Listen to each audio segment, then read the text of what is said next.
মিরাজ খেলবে পিএসএল, মুস্তাফিজ খেলছে আইপিএল, সাকিব খেলছে পিএসএল, রিশাদ নাহিদ খেললো পিএসএল, কিন্তু শান্ত করতেছে বেঞ্চ গরম। কিন্তু কিছু তো মিসিং মিসিং লাগছে। কেন? আমাদের অস্কার প্রাপ্ত ইনোসি ড্রামা। প্রতিবারের মতো বাংলাদেশের প্লেয়ার দল পাবে, সকালের খবর এনওসি পাইছে, দুপুরের খবর পাবে না। আরে কিসের খবর, এল ক্লাসিকো খেলাই লাগবো।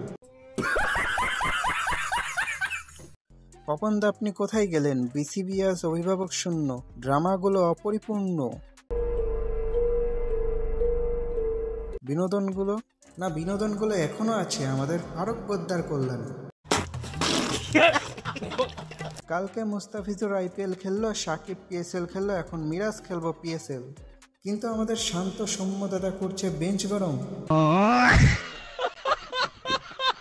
তাও আবার আরব আমিরাতের মতো বিশাল শক্তিশালী দলের বিপক্ষে। এর তীব্র প্রতিবাদ জানায়। সভাপতির লোক কেন বেঞ্চে থাকবে?